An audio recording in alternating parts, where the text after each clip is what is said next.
assim: naquele tempo, João convocou 2 de seus discípulos e mandou-os perguntar ao Senhor: És tu aquele que há de vir, ou devemos esperar outro? Eles foram ter com Jesus e disseram: João Batista nos mandou a ti para perguntar: És tu aquele que há de vir, ou devemos esperar outro? Nessa mesma hora, Jesus curou de doenças, enfermidades e espíritos malignos a muitas pessoas e fez muitos cegos recuperarem a vista. Então Jesus lhe respondeu: Ide contar a João o que vistes e ouvistes. Os cegos recuperam a vista, os paralíticos andam, os leprosos são purificados, os surdos ouvem, os mortos ressuscitam, e a boa nova é anunciada aos pobres. E feliz é aquele que não se escandaliza por causa de mim. Palavra da salvação, glória a vós, Senhor. És tu aquele que há de vir, ou devemos esperar outro? João Batista está na prisão e manda fazer essa pergunta a Jesus: é você mesmo? É você mesmo, ou devemos esperar outro? João está preso e manda os discípulos ir fazer essa pergunta. É possível que João Batista mesmo tivesse essa dúvida. Mas com certeza esses discípulos de João Batista, porque João Batista teve um grupo de discípulos, também estivessem na dúvida. João está preso, possivelmente vai morrer, e morreu, não vai sair, não saiu, né? Mas aí a gente vai atrás desse Jesus, João. É ele mesmo? Talvez até o João Batista tivesse essa dúvida, porque o Messias, esse profetizado, quem acompanha a missa diária às 6 da manhã, o padre sempre está usando as primeiras leituras também na homilia, profeta Isaías sobretudo, essa profecia dos sinais messiânicos do Cristo, de alguém que viria e abriria os olhos dos cegos, né? Um dos sinais do Messias, do Cristo de Deus. Mas é esse mesmo, porque Jesus ele foi um tanto quanto diferente de João Batista, né? Não contraditório a João Batista, mas diferente na perspectiva, no acento das coisas, né? No tom das coisas, naquilo que Jesus anunciava e priorizava ao anunciar as coisas de Deus. Então, é você mesmo, porque uns esperavam um Messias sacerdote, um homem que viesse e desse um enfoque muito grande, né, na perfeição do rito, na pureza legal do rito, do culto, do templo. Outros já tinham e ensinavam um Messias e só conseguiriam reconhecer se aquele Messias fosse, evidentemente, ao invés de um sacerdote, um mestre da lei, né, um homem que tocasse naquelas minúcias da lei, das contradições da lei, enfim. Outros já tinham uma acentuação de que Jesus só seria o Messias se ele fosse um pouco mais sacerdote, um pouco mais mestre da lei, mas para outros, se esse Jesus fosse um pouco mais político, né? Do confronto com Roma, da guerra, da libertação das questões ali políticas e de exército e sociais, do templo que eles viviam, né? Da exploração que Roma praticava com eles. Então muitos olhavam para Jesus e achavam Jesus muito interessante, desejável até. Que bom se for ele, mas ele não tinha que ser mais sacerdotal, ele não tinha que ser mais político, mais mestres da lei, né? Então, João Batista mesmo disse lá no capítulo 3 de Lucas, aqui a gente está no 7, né? Virá aquele que é mais forte do que eu.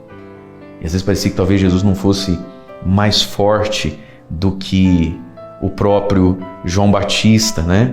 Então, Jesus é muito diferente. E aí então, olha o que Jesus faz. Naquele momento então que ele escuta essa pergunta, Jesus, ao invés de sair respondendo, ele... Só um pouquinho, gente, eu preciso atender aqui um pessoal que estava me esperando. E olha que lindo, diz o Evangelho. Naquele momento, Jesus continuou curando de algumas doenças, enfermidades, espíritos malignos, e muitos cegos começam a enxergar. E aí Jesus meio que, né, ele fala: olha, desculpa, a correria hoje está muito... vai contar para João o que vocês viram e o que vocês ouviram aqui. E diga para ele assim que os cegos estão vendo, o aleijado andou, o leproso ficou puro, o surdo está escutando, os mortos ressuscitam. E vai lá e fala para ele que a boa notícia de Deus é anunciada aos pobres, aos mais pobres. Até porque naquela época cegos, leprosos e paralíticos, enfim, todos eles eram também muito pobres, né? Então vai lá e diz isso para ele. Mas olha, é feliz, bem-aventurado, a bem-aventurança da fé, aquele que não se escandaliza, tá? Por causa de mim. Jesus pode nos escandalizar. Jesus foi um escândalo para mestres da lei, os chefes dos sacerdotes. Talvez estivesse sendo até um escândalo para o próprio João Batista.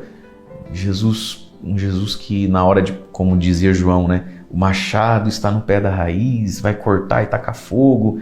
E sim, vai haver esse julgamento, mas Jesus vem, antes de fazer isso, parece que ele resolve dar mais uma chance, mais um perdão, não é? João Batista que pregou tanto isso, né? O machado já está posto, vai cortar o que não dá fruto para tacar fogo. Aí passa um tempo, Jesus conta uma história da figueira, né? Que não dá figo. Não, mas não vou cortar não. Mais um ano eu vou adubar, cavucar, vai dar fruto. Jesus talvez estava escandalizando o próprio João Batista, né? E às vezes Jesus nos escandaliza também. Sobretudo quando a gente pensa que a nossa experiência de ser cristão tem dois momentos. Às vezes um a gente entende bem, no outro a gente tropeça. Um dos momentos, ir a Jesus e se pôr diante dele na minha cegueira, na minha paralisia, na minha lepra, na minha morte, na minha pobreza, e deixar que ele faça essas coisas em mim. Muitos de nós até conseguimos isso. Por causa das nossas dores, aflições, ansiedades, sonhos, a gente até vai a Jesus. Mas a experiência do cristianismo e de Jesus em nós também tem um segundo passo aqui, que é a gente se perguntar se cegos, paralíticos, leprosos, surdos, mortos e pobres têm espaço na minha vida. É o que Jesus está mandando dizer, olha, fala para ele que esse tipo de gente que ninguém quer, esse tipo de gente que sozinha já não pode nem o mínimo por si mesmo, eu faço o bem para eles. Então nós como cristãos, essas pessoas que sozinhas não conseguem nem o mínimo para si, nós somos boas para elas. Elas são beneficiadas porque nós somos cristãos, E isso faz algum bem para quem é pobre, paralítico, leproso, morto, desvalido, perdido.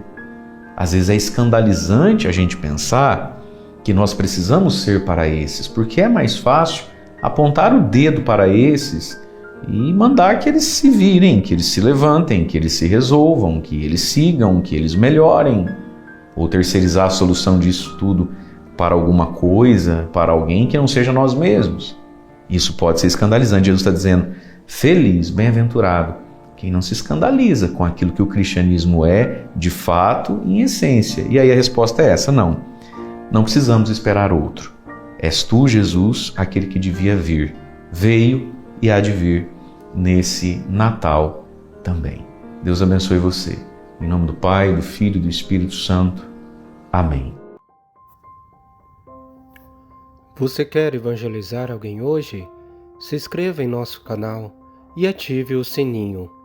Dê um joinha em nossos vídeos e compartilhe com quem você ama. Fique com Deus.